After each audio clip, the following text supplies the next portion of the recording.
नमस्कार दोस्तों, आपके अपने कांत क्लासेज 20 चैनल पर हार्दिक स्वागत है। साथियों, आज हम 4th क्लास जैसी भर्ती परीक्षाओं के लिए एक महत्वपूर्ण टेस्ट सीरीज लेकर आए हैं, जिसमें साथियों आपके 120 प्रश्न आने वाले हैं 200 मार्क के। इनमें से हम 100 प्रश्न करने के लिए एक महत्वपूर्ण टेस्ट सीरीज शुरू किए हैं, जिसमें साथियों ये हमारी दूसरी टेस्ट सीरीज है। इससे पहले हमने एक पेपर एनालिसिस करवा दिया, जिस भी साथी ने वो नहीं देखा तो प्ले लिस्ट में जाकर देख सकता है। तो साथियों, इन भर्ती परीक्षाओं में किस तरह के प्रश्न पूछे जा सकते हैं और किस तरह के प्रश्न आने की संभावना है, उन सभी पर हम वाक्यात्मक एनालिसिस करवा रहे हैं। तो इसमें जो पहला प्रश्न दिया गया है वो है साथियों, विग्रहराज रचित रचना हरिकेली क्या है? नाटक है, उपन्यास है, काव्य है या अभिलेख है? तो इस प्रश्न का जो करेक्ट आंसर होने वाला है वो ए होगा। ये जो हरिकेली रचना है ये एक प्रकार का नाटक है। साथियों, एक बार एग्जाम में पूछा गया था कि जो हरिकेली नाटक है वो किस भाषा में लिखा गया है। तो किस भाषा में लिखा गया है? संस्कृत भाषा में लिखा गया। किस भाषा में दोस्तों? संस्कृत भाषा में है। और जो हरिकेली नाटक है इसमें साथियों विग्रहराज का नाम बिसल देव मिलता है। क्या मिलता है? बिसल देव। तो ये भी बहुत अच्छा प्रश्न है साथियों, कई बार एग्जाम पूछा गया है। बिसल देव किसका नाम मिलता है? तो विग्रहराज चतुर्थ का मिलता है बिसल देव। और किस में मिलता है? तो वो हरिकेली एक नाटक है, उसमें इसका नाम बिसल देव मिलता है। दोस्तों, हरिकेली जो नाटक था इसमें बिसल देव मतलब विग्रहराज और विग्रहराज चतुर्थ, और इसकी प्रेमिका उसका नाम था देसल देवी। क्या था? देसल देवी। इनकी प्रेम कहानी का वर्णन भी इसमें देखने को मिलता है। तो ये आपको याद रखना है। काफ़ी अच्छा प्रश्न था। चलते हैं नेक्स्ट प्रश्न पर। अगला जो प्रश्न पूछा गया है वो है, लालनाथ जी निम्नलिखित में से किस संप्रदाय के संत थे? गूदड़ संप्रदाय, नवल संप्रदाय, जसनाती संप्रदाय, विश्नोई संप्रदाय। तो इस प्रश्न का जो करेक्ट आंसर है वो हमको बताना है। तो साथियों, इस प्रश्न का जो करेक्ट आंसर है वो है जसनाती संप्रदाय। C option is the correct answer. Jasnathi संप्रदाय से साथियों लालनाथ जी, जसनाथ जी, ये कई बार एग्जाम में प्रश्न आता है। जसनाथ जी, इसके अलावा चौखन, ठीक है, चौखन जी, इसके अलावा साथियों पीलो जी, ये जो हैं ये सारे के सारे संप्रदाय जो संत हैं ये साथियों जसनाती संप्रदाय से संबंधित हैं। तो इनका आपको ध्यान रखना है। अब जसनाती जो संप्रदाय है इसकी प्रधान पीठ कहाँ पर है? तो इसकी जो प्रधान पीठ है वो है कातरियासर बीकानेर। कहाँ पर है दोस्तों? कातरियासर बीकानेर। तो ये एग्जाम कई बार पूछा गया था, तो आपको याद रखना है। इसके अलावा साथियों जो गूदड़ संप्रदाय है उसका प्रवर्तक कौन था? तो गूदड़ संप्रदाय का प्रवर्तक था संत दास जी। कौन था? संत दास जी। तो दोस्तों ये आपको याद रखना है। गूदड़ संप्रदाय का प्रवर्तक संत दास जी था, और गूदड़ संप्रदाय की जो प्रधान पीठ थी वो थी साथियों दांतड़ा। दांतड़ा कहाँ पड़ता है? दांतड़ा पड़ता है दोस्तों राजस्थान के भीलवाड़ा जिले से संबंधित है। ठीक है। विश्नोई संप्रदाय की अगर हम बात करें तो विश्नोई जो संप्रदाय है साथियों इसकी जो प्रधान पीठ है वो कहाँ पर है? मुकाम बीकानेर। कहाँ पर है? मुकाम बीकानेर। और विश्नोई संप्रदाय जो प्रवर्तक थे वो कौन थे? जाम्बो जी। दोस्तों जाम्बो जी। तो ये आपको याद रखने हैं। नवल संप्रदाय का साथियों, नवल संप्रदाय का जो प्रवर्तक था वो नवलदास जी था, और इसकी प्रधान पीठ जोधपुर में थी। तो ये कुछ फैक्ट थे जो एग्जाम में अक्सर पूछे जाते हैं। चलते हैं नेक्स्ट प्रश्न पर। अगला हमारा जो प्रश्न है वो है, बिलाड़ा का संबंध किस लोक देवी से है? पहला ऑप्शन है सकराय माता, दूसरा ऑप्शन है करणी माता, तीसरा ऑप्शन आई माता, चौथा ऑप्शन है जीण माता। तो इस प्रश्न का जो करेक्ट आंसर होने वाला है वो है आई माता, जो बिलाड़ा जोधपुर में इसका मंदिर है। साथियों बिलाड़ा जोधपुर में आई माता जी का हो गया। इसके अलावा अगर प्रश्न आ जाए कि सकराय जो माता है इस किससे संबंधित है, तो सकराय माता है जो उदयपुर वाटी।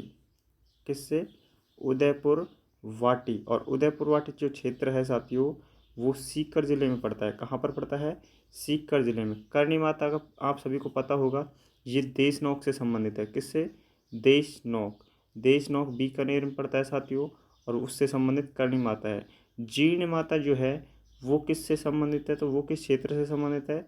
रेवासा। और रेवासा क्षेत्र राजस्थान के सीकर ज़िले में पड़ता है। ठीक है, तो ये प्रश्न हैं जो एग्जाम में पूछे जा सकते हैं। काफ़ी अच्छे प्रश्न साथियों। और आपको हमारी क्लास पसंद आ रही हो तो क्लास को लाइक कर दें, अपने दोस्तों को शेयर कर दें। और जो साथी चैनल पर पहली बार जुड़ा है तो 4th क्लास भर्ती परीक्षा, रीट मेंस भर्ती परीक्षा और राजस्थान पुलिस सभी के टेस्ट सीरीज यहाँ पर देखने को मिलेंगे, तो हमारे चैनल को ज्वाइन कर सकते हैं। साथियों, अगला जो प्रश्न पूछा गया है वो है खुंगाली आभूषण शरीर के किस भाग में पहना जाता है?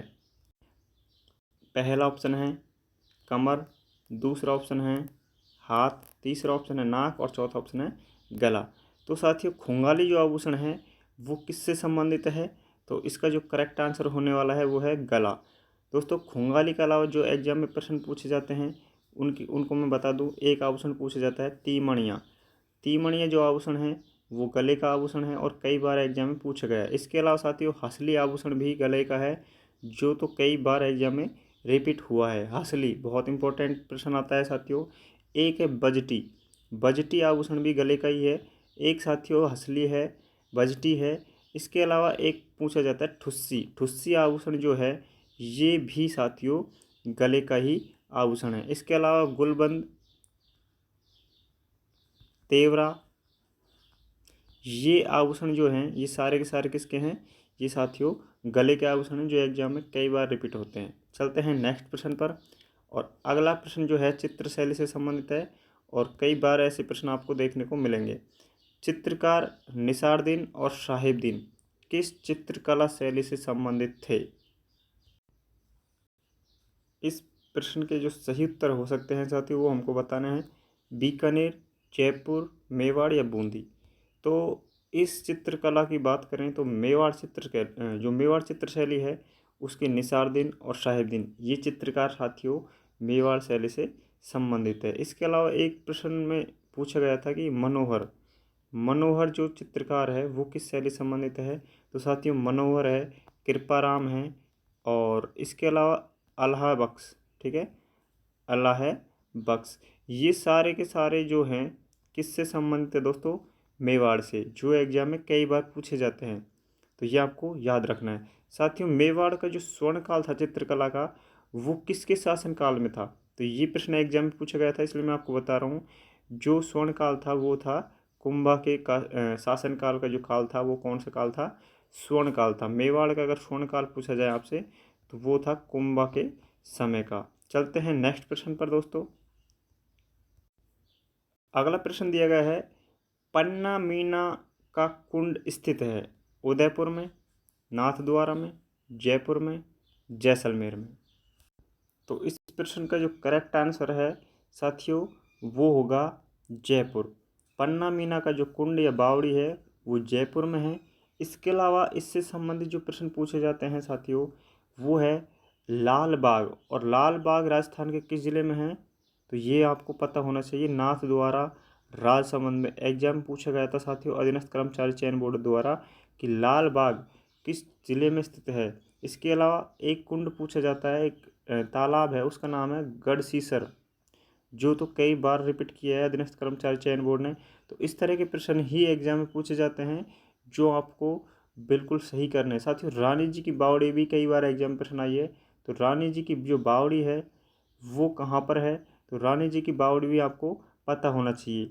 तो साथियों, ऐसे प्रश्न एग्जाम में पूछे जाते हैं। एक प्रश्न आया था, ये आपको कमेंट करके बताना है, गढ़सीसर जो है उसका प्रवेश द्वार को किस नाम से जाना जाता है? मुख्य प्रवेश द्वार है जो गढ़सीसर सरोवर का, उसको किस नाम से जाना जाता है? चलते हैं नेक्स्ट प्रश्न पर। अगला जो प्रश्न हमारा है साथियों झीलों से संबंधित है और काफ़ी अच्छा प्रश्न है। इसमें पूछा गया है राजस्थान की निम्नलिखित में से कौन सी झील को रामसर वेटलैंड कन्वेंशन में शामिल किया गया है? तो रामसर साइट की अगर बात करें साथियों पहले दो क्षेत्र शामिल थे राजस्थान के और अब कितने हो गए हैं? 4 क्षेत्र शामिल हो गए हैं। तो साथियों इनमें जो झील है वो हमको बतानी है। जयसमंद है, आना सागर है, सामर है या पंचपदरा है। तो दोस्तों इस प्रश्न का जो सही उत्तर होने वाला है वो है Sambhar. C option is the correct answer. दोस्तों सांभर को 1990 में शामिल किया गया था रामसर साइट क्षेत्र में। कब किया गया था? 1990। इसके अलावा एक अभ्यारण्य है जिसका नाम है केवला देव। और केवला देव जो अभ्यारण्य है दोस्तों ये सबसे पहले रामसर साइट घोषित किया गया था राजस्थान में, जो 1981 में शामिल किया गया था। तो ध्यान रखना है, अगर अभ्यारण्य पूछा जाए पहला तो केवलादेव है, झील पूछा जाए तो सांबर है। इसके अलावा दो अभी नवीन बने हैं साथियों, 2025 की हम बात करें तो वो खींचन जोधपुर में है पहला, और इसके अलावा मेनार उदयपुर में है। तो ये 4 रिजर्व कंजर्वेशन क्षेत्र बने हैं साथियों। हम बोल सकते हैं रामसर साइट, केवलादेव है, सांबर है, खींचन है और मेनार, ये 4 रामसर साइट नए बने हैं। तो ये आपको सारे के सारे नोट कर लेना है साथियों। खींचन और मेनार 2025 में नवगठित हुए हैं। ठीक है, काफ़ी अच्छा प्रश्न है, एग्जाम में आपसे पूछा जा सकता है कि नए जो बने हैं वो कौन सा है या कौन सा नहीं है। ठीक है, तो काफ़ी अच्छा प्रश्न है। चलते हैं नेक्स्ट प्रश्न में साथियों। मैं फिर से बता दूं, अगर जो साथी पहली बार जुड़ा है तो चैनल को ज्वाइन कर ले, क्योंकि यहाँ पर आपको 4th क्लास भर्ती परीक्षा, रीट मेंस और राजस्थान पुलिस से संबंधित सभी टेस्ट सीरीज उपलब्ध होंगी और पूरे पेपर का एनालिसिस करवाया जाएगा साथियों। और हम यहाँ पर 100 मार्क की तैयारी करवा रहे हैं, 120 में से 100 प्रश्न आपके बिल्कुल करेक्ट होने वाले हैं। तो जो भी साथी हमारे साथ जुड़ा है तो चैनल को ज्वाइन कर लें, और साथियों लाइक और शेयर जरूर कर देना, अपने दोस्तों के साथ शेयर जरूर कर देना। नेक्स्ट प्रश्न पूछा गया है, निम्नलिखित में से कौन सा पुरातात्विक स्थल नदी से सुमेलित नहीं है। तो एक तरफ पुरातात्विक स्थल है और दूसरी तरफ है नदियाँ, तो जो सुमेलित नहीं है वो हमको बताना है। जोधपुरा साबी नदी पर, ओजियाना खारी नदी पर, कालीबंगा घग्गर पर, बालाथल कांतली नदी पर। इनमें से जो सुमेलित नहीं है वो हमको बताना है। तो इस प्रश्न का जो सही उत्तर होगा, तो दोस्तों इस प्रश्न का जो करेक्ट आंसर होने वाला है वो है बालाथल कांतली, क्योंकि बालाथल कांतली नदी के किनारे नहीं है साथियों। किस नदी के किनारे है? बेड़च, जिसको आयड़ के नाम से भी जाना जाता है साथियों। बालाथल जो सभ्यता है उसका जो उत्खनन कार्य वो करते हैं या खोजकर्ता बोल सकते हैं, वो किया था V.N. मिश्र। किसने किया था? V.N. मिश्र जी ने किया था। और ये कब किया था? तो ये भी आपको पता होना चाहिए, 62 में किया था। 1962 में इसका उत्खनन कार्य किया था, V.N. मिश्र ने किया था। किस नदी के किनारे किया था? बेड़च नदी के किनारे किया था। और कब किया था साथियों? 1962 में। और ये स्थान किस जगह है? तो साथी ये है वल्लभ नगर। कहाँ पर है? और वल्लभ नगर कहाँ पड़ता है? तो उदयपुर जिले में पड़ता है। तो दोस्तों आपको ये इसको कैसे याद रखना है? बी से बालाथल, बी से बेड़च, बी से V.N. मिश्र, बी से 62 में और बी से वल्लभ नगर में। तो सारे के सारे बै से मिलते हैं। तो इसको आपको इस तरह कनेक्ट करके रखना है और प्रश्न का सही आंसर देना है। काफ़ी अच्छा प्रश्न है, एग्जाम में कई बार इनसे संबंधित प्रश्न पूछा जाता है। चलते हैं नेक्स्ट प्रश्न पर। अगला जो प्रश्न दिया गया है वो है, किस लोक देवता का मंदिर लूनी नदी के किनारे स्थित है? पाबूजी, तेजाजी, मल्लिनाथ जी, हड़बू जी। इस प्रश्न का जो सही उत्तर होने वाला है दोस्तों वो है मल्लिनाथ जी, और इसका मंदिर कहाँ पर है? बाड़मेर में। तो अच्छा प्रश्न है, ये आपको याद रखना है। चलते हैं नेक्स्ट प्रश्न पर। अगला जो प्रश्न दिया गया है वो है, रागमाला किस शैली का प्रसिद्ध चित्र है? तो रागमाला जो है दोस्तों वो किस शैली का प्रसिद्ध चित्र है? तो इस प्रश्न का जो करेक्ट आंसर है वो है चावंड शैली। अब चावंड शैली, देवगढ़ शैली और नाथद्वारा शैली, साथियों ये सारे की सारी जो है वो है मेवाड़ शैली की उपबोली हैं, जो एग्जाम में कई बार पूछी गई है कि मेवाड़ शैली की उपबोलियाँ कौन कौन सी, सॉरी उपशैली कौन कौन सी हैं। तो मेवाड़ शैली की जो उपशैली हैं वो देवगढ़ है, चावंड है, नाथद्वारा है और उदयपुर शैली है। तो काफ़ी अच्छा प्रश्न है, ये आपको याद रखना है साथियों। जो हमारी टेस्ट सीरीज हुई है, शुरू हुई है, वो 2 दिन पहले से हुई है और हमने एक प्रैक्टिस पेपर आपके लिए करवा दिया है और ये दूसरा प्रैक्टिस पेपर है। ठीक है, तो जो साथी हमारे साथ जुड़ना चाहता है चैनल को ज्वाइन करना ना भूले। अगला जो प्रश्न पत्र में जो अगला प्रश्न है ये हमारा वो है, आगीबाण के संपादक थे जयनारायण व्यास, हरिभाऊ उपाध्याय, रामनारायण चौधरी या ऋषिदत्त मेहता। तो अच्छा प्रश्न है दोस्तों, और इस प्रश्न का जो सही उत्तर होने वाला है वो क्या होगा? जयनारायण व्यास। पहला ऑप्शन बिल्कुल करेक्ट आंसर होगा। आगीबाण के जो संपादक थे वो थे जयनारायण व्यास। चलते हैं नेक्स्ट प्रश्न पर। अगला प्रश्न है सुमेलित से संबंधित। सूची फर्स्ट को सूची सेकंड से सुमेलित करना है और सही सुमेलित करना है। तो साथियों जसवंत थड़ा जो है राजस्थान के किस ज़िले में स्थित है? एक तरफ पर्यटन है और एक तरफ ज़िले हैं। तो जसवंत की हम बात कर रहे हैं तो जसवंत राजस्थान के जोधपुर ज़िले में स्थित है। कहाँ पर है साथियों? जोधपुर ज़िले में। लालगढ़ की अगर बात करें तो लालगढ़ जो स्थित है साथियों, लालगढ़ महल, वो है राजस्थान के बीकानेर ज़िले में। फूल सागर महल की बात करें तो साथियों ये कहाँ पर है? तो फूल सागर राजस्थान के बूंदी ज़िले में पड़ता है। इसके अलावा जगदीश मंदिर बचा है जो सीधा कहाँ चल जाएगा? उदयपुर में। तो सारे के सारे फैक्ट इंपॉर्टेंट हैं, आपसे डायरेक्ट भी पूछा जा सकता है कि जसवंत थड़ा कहाँ पर है? जोधपुर में है। लालगढ़ महल कहाँ पर है? बीकानेर में। फूल सागर महल कहाँ पर है? तो फूल सागर बूंदी में। जगदीश मंदिर कहाँ पर है दोस्तों? यह है उदयपुर में। काले पत्थर से बनी हुई है इसकी मूर्ति, तो ये भी आपको याद रखना है। चलते हैं नेक्स्ट प्रश्न पर। अगला प्रश्न दिया गया है, राजस्थान की SDG रिपोर्ट किसके द्वारा जारी की जाती है? तो ये किसके द्वारा जारी की जाती है? तो आर्थिक एवं सांख्यिकी निदेशालय के द्वारा ये रिपोर्ट जारी की जाती है दोस्तों। किसके द्वारा? आर्थिक एवं सांख्यिकी निदेशालय द्वारा। अच्छा प्रश्न है, ये नोट कर लेना। चलते हैं नेक्स्ट प्रश्न पर। अगला जो प्रश्न दिया गया है दोस्तों वो है प्रधानमंत्री मत्स्य संपदा योजना। इसकी जो अवधि है वो हमको बतानी है। 3 वर्ष होती है, 5 वर्ष होती है, 7 वर्ष होती है या 10 वर्ष की होती है? तो प्रधानमंत्री मत्स्य संपदा योजना है, उसकी जो अवधि है दोस्तों कितने वर्ष की है? 5 वर्ष की है। B option is the correct answer. चलते हैं नेक्स्ट प्रश्न पर। अगला प्रश्न इसमें दिया गया है, राजस्थान की जलवायु के बारे में निम्नलिखित कथनों में से जो सही है उसको हमको चुनना है। तो दोस्तों इसमें कौन सा कथन सही है, कौन सा गलत है, ये हमको बताना है। पूर्व से पश्चिम की ओर, दक्षिण से उत्तर की ओर की वर्षा मात्रा घटती है। तो पूर्व से पश्चिम की ओर जा रहे हैं तो साथियों वर्षा की मात्रा घटेगी, और दक्षिण से उत्तर की ओर जा रहे हैं तो भी वर्षा की मात्रा घटती है। तो ये ऑप्शन बिल्कुल क्या है? सही है। रेत की अधिकता के कारण दैनिक व वार्षिक तापमान अंतर अधिक पाया जाता है। तो ये कथन भी सही है। तो दोनों ऑप्शन तो ये हो गए। साथियों ग्रीष्म ऋतु में उच्चतम दैनिक तापमान की बात करें तो 49 डिग्री तक पहुंच जाता है। तो ये भी बिल्कुल करेक्ट है। तो चारों के चारों कथन क्या हैं? सही है। तो जिसमें चारों कथन सही हैं वो हमको टिक करना है। तो इसका जो करेक्ट आंसर होने वाला है वो है डी। अगला जो प्रश्न दिया गया है साथियों वो है, भीलों के वस्त्रों के संदर्भ में फेटा क्या है? फेटा पुरुषों का एक प्रकार का आभूषण, एक प्रकार का सिर का वस्त्र जिसको पगड़ी बोलते हैं, एक प्रकार का बालकों का वस्त्र ओढ़ने वाला मोटा लबादा। तो साथियों इस प्रश्न का जो करेक्ट आंसर है वो हमको बताना है। तो हम बात करें क्षेत्रीय प्रश्न की तो भीलों के वस्त्रों के संदर्भ में जो फेटा होता है ये होता है एक प्रकार का पगड़ी वस्त्र। ठीक है, सिर पर जो वस्त्र पहना जाता है उसको पगड़ी बोलते हैं, उसको फेटा कहा जाता है। साथ क्या कहा जाता है? फेटा। बी ऑप्शन बिल्कुल सही उत्तर होगा। चलते हैं नेक्स्ट प्रश्न पर। साथियों अगला जो प्रश्न दिया गया है इसमें वो है, निम्नलिखित कथनों पर विचार कीजिए तथा सही उत्तर का चयन नीचे दिए गए कूट में या कूट से कीजिए। तो पहला ऑप्शन इसमें है, लूनी बेसिन गोडवार प्रदेश के नाम से भी जाना जाता है।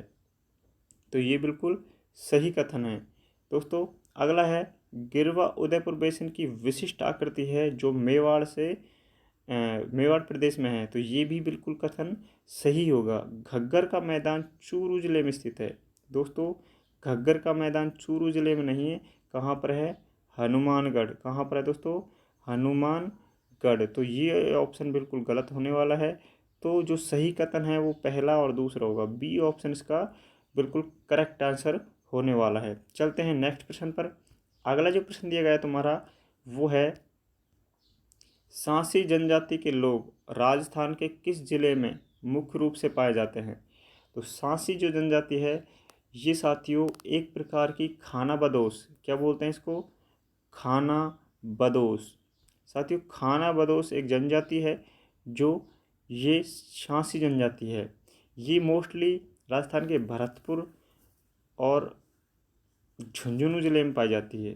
ठीक है, झुंझुनू ज़िले का भी कुछ क्षेत्र है और ये भरतपुर में पाई जाती है। साथियों एक प्रश्न आता है कि जो सांसी जनजाति है इसके दो उपजाति हैं। क्या है? दो उपजाति हैं। और वो दो उपजाति कौन कौन सी हैं तो वो हमको बतानी है। एक तो साथियों सांसी जनजाति की उपजाति है बीजा और एक है माला। ठीक है, कौन कौन सी? बीजा और माला।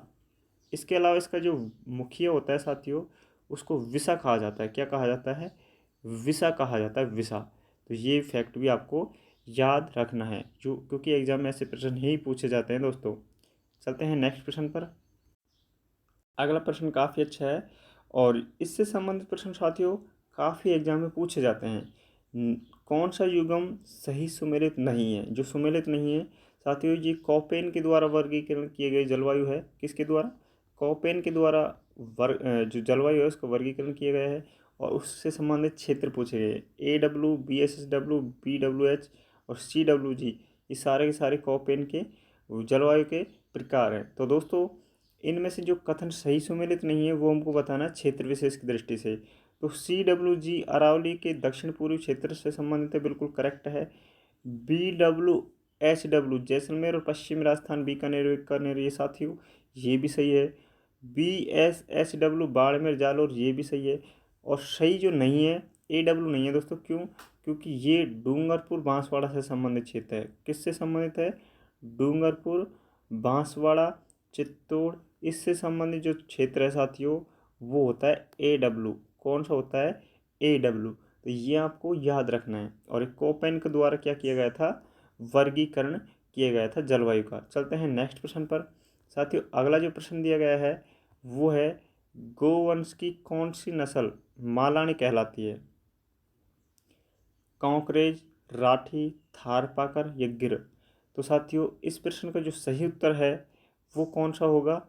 तो मालानी जिसे कहा जाता है वो गाय की कौन सी नस्ल है साथियों? वो है थारपारकर। ठीक है, C option is the correct answer. साथियों इस क्लास में हमने टोटल 20 प्रश्न कराए हैं और 20 प्रश्नों का वाक्यात्मक लगभग एनालिसिस करवाया है। आपके कितने इसमें से करेक्ट हुए हैं और ये क्लास आपको कैसी लगी कमेंट करके ज़रूर बताना। नेक्स्ट क्लास हम लेकर आ रहे हैं बहुत जल्द। तब तक के लिए धन्यवाद। और जो साथी पहली बार जुड़ा है तो चैनल को ज्वाइन कर ले, चैनल को सब्सक्राइब कर ले और बेल आइकन को प्रेस कर दे और साथियों इसको अधिक से अधिक शेयर करें।